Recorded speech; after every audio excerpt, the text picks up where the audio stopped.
tudo bem com vocês? Bom, mais um vídeo essa semana, espero que vocês tenham gostado dos últimos vídeos.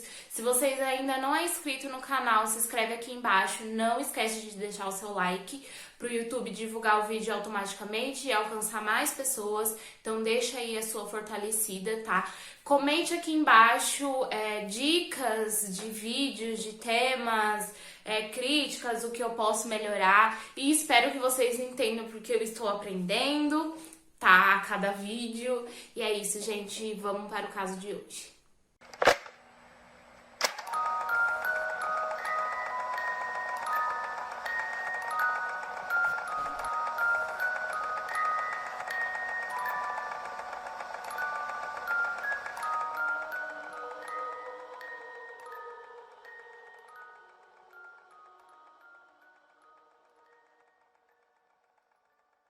Bom, o vídeo de hoje é um caso brasileiro que aconteceu há alguns anos atrás, que na época se tornou um caso gigantesco que teve uma proporção muito grande de tão cruel que foi. A gente vai falar de Francisco da Costa Rocha, chamado de Chico Picadinho, que nasceu no dia 27 de abril de 1942 em Vila Velha, Espírito Santo. Ele nasceu e cresceu numa família muito pobre, onde o pai dele abandonou ele com a mãe. Depois que a mãe contraiu uma tuberculose, o pai falava que ele não ia conseguir, que ele tinha muito medo de pegar essa doença, mas os dois viviam em conflito, o pai e a mãe dele. O pai dele era muito rude, ele chorava, a mãe pedia pra ele pegar, ele falava que não ia pegar porque ele não queria filho e que ele já tinha filho de outro casamento. E ela perguntava, então você queria que eu fizesse o quê? Que eu abortasse? Ele falava que sim, e ele praticamente não gostava da criança, ele não pegava, não tinha afeto nenhum, abandonou os dois e foi embora, ficando somente com a mãe. A mãe vivia numa pobreza extrema, onde ela teve que sair para trabalhar e deixar na casa de amigos, de um casal de amigos. Lá ele foi abusado, ele foi espancado, ele foi muito maltratado e toda vez que ele desobedecia as regras, o marido da amiga, da mãe dele, batia nele. Conforme ele foi crescendo, ele começou a ter comportamentos muito estranhos, ele começou a matar gatos de vizinho para ver o sofrimento deles, ver até onde eles iam. Ele começou a ser um pouco agressivo com as pessoas, com os alunos, com as crianças. Até que aos 6 anos de idade, a mãe dele voltou da cidade onde ela trabalhava para cuidar dele. E aí ele percebeu que tinha muita movimentação de homem na casa dele. Então entrava e saía homem diferente. Então ele entendeu que para ter o sustento da casa dele, a mãe dele se prostituía. E daí ele pegou um ódio, uma raiva extrema da mãe dele e todos os sentimentos bons que ele tinha por ela acabou indo pro lixo. E aí ele começou a ser muito agressivo com ela, humilhando ela, insultando ela na frente de todo mundo. E tudo isso resultou na expulsão dele de casa. Então a mãe dele expulsou ele de casa por tanta humilhação que ele estava causando a ela. Então, após ele ser expulso, ele foi para a cidade de São Paulo e ele começou a sobreviver de pequenos furtos e alguns trabalhos, alguns bicos que ele fazia por aqui em São Paulo. E ele gastava todo o dinheiro dele com prostitutas, com drogas e com bebidas. Apesar dele manter as relações sexuais dele, a maioria com prostituta, ele tinha um ódio profundo por elas, porque arremetia à imagem da mãe dele. Então, lá por 1966, ele estava em um bar onde ele conheceu a prostituta chamada Margaret. Ele bebeu com ela, ela acabou passando do ponto. Ele também bebeu, mas ele ainda ficou são. Então ele foi em direção à casa do Caio, onde ele morava, que era um amigo dele, que era médico, e o Caio não estava em casa. Então lá ele manteve relação sexual com ela, e aí ele começou a passar a ter um comportamento agressivo no ato. Primeiro ele começou estrangulando ela com as mãos, enforcando com um cinto e terminou de matar. Logo após matar a Margaret, ele levou ela até a banheira do banheiro e começou cortando seus seios, os músculos e as articulações dela, cortando em pedaços pequenos para que conseguisse esconder melhor o corpo dela. desmembrando durante 4 horas. Ele colocou os restos mortais em uma sacola, pois sabia que seu amigo Caio logo chegaria. Alguns pequenos restos dela ele tentou colocar na descarga e dar descarga, mas não desceu. Então ele começou a ficar assustado, ele pegou isso e colocou na sacola. E ele desceu do prédio e ele ficou esperando o Caio durante 2 horas.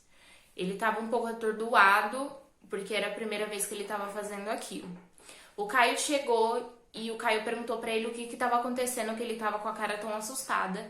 E ele fala que tinha acontecido alguma coisa horrível, extremamente horrível, que ele nem tinha ideia do que tinha acontecido. Então ele entrou dentro do carro do Caio e o Caio começou a andar com ele pra ele contar. Então ele acabou contando o que ele fez no apartamento do Caio.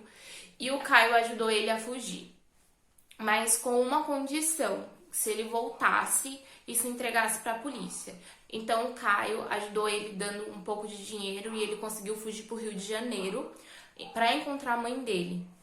O Caio logo voltou para casa, contou para a mulher dele e os dois decidiram contar para a polícia. Então eles chamaram a polícia e levaram até o local onde o corpo da Margaret estava.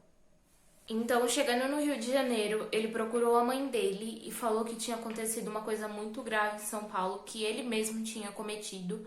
Pediu para ela arrumar advogado e ele voltou para São Paulo, para o local do crime, onde os policiais já estavam esperando ele e ele foi preso. Francisco foi julgado e condenado a 18 anos de reclusão. No entanto, foi solto por bom comportamento após cumprir apenas 10 anos. Com a sua soltura, não demorou muito para ele cometer outro crime. Dessa vez, ele atentou contra a vida da prostituta Rosemary. No entanto, ela conseguiu escapar e fugiu dele. Depois da sua tentativa frustrada, ele conseguiu atrair uma nova vítima, que também era prostituta, e ela se chamava Ângela Silva, a qual ele encontrou em um bar e combinou um programa com ela. Partindo em direção ao seu apartamento, chegando lá, os dois mantiveram relação sexual normalmente. Mas logo após ele começou a demonstrar um comportamento bem agressivo. Começou a estrangular até a morte. E depois começou a cortar em pedaços pequenos, tentando os descartar no vaso sanitário novamente. Porém, não teve sucesso e acabou deixando os restos mortais em uma caixa de papelão, fugindo novamente para o Rio de Janeiro. Então, chegando no Rio de Janeiro, ele ligou para o seu amigo Caio novamente e contou o que tinha feito novamente, mas ele prometeu para o Caio que ele não ia voltar e não ia se entregar. Então, ele passou 28 dias no Rio de Janeiro, ele viu que a cara dele estava exposta em todos os jornais na época, ele comprou o jornal, foi para uma praça ler a matéria. E nisso que ele foi ler, que ele terminou de ler, a polícia conseguiu prender ele depois de 28 dias. Na praça que ele estava era em Duque de Caxias, no Rio de Janeiro. Conseguiram prender ele e a defesa dele conseguiu provar que ele sofria de transtorno mental, que ele era psicótico e mesmo assim ele foi condenado a 22 anos de prisão. Então, no ano de 1994, ele foi transferido para uma casa de custódia e tratamento para tratar a doença mental que ele tinha. Foi pedida a soltura dele porque estavam alegando que já era prisão perpétua, que no caso aqui no Brasil não é permitido. A primeira vez foi negado, então ele continuou preso. Então, em 1998, pediram novamente a soltura dele, pois alegavam que ele estava cumprindo prisão perpétua, que na legislação brasileira ainda não é permitido. No ano de 2015, eles apelaram novamente para a soltura do Francisco, mas foi negado porque falaram que o tratamento dele não tinha avançado e não tinha melhorado.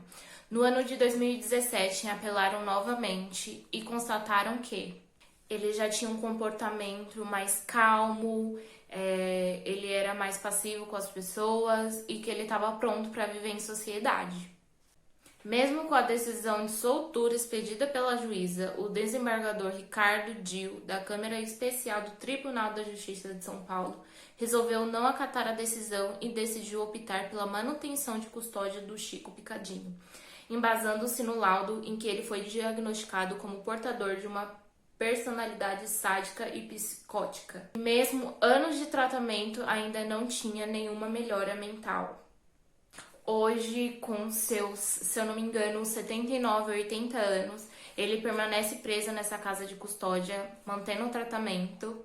Ele é considerado o réu brasileiro preso por mais tempo na história do Brasil, onde, né, vários deveriam também ter uma prisão perpétua, porque ele vai ficar lá até o último dia da vida dele.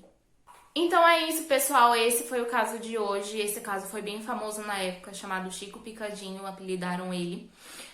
Se vocês gostaram, deixa seu like, se inscreve aí no canal, deixa mais dicas, comentem o que vocês quiserem. Me siga nas redes sociais, vou deixar aqui na tela pra vocês. Me siga lá no Insta. E é isso, gente. Um beijo e fiquem com Deus.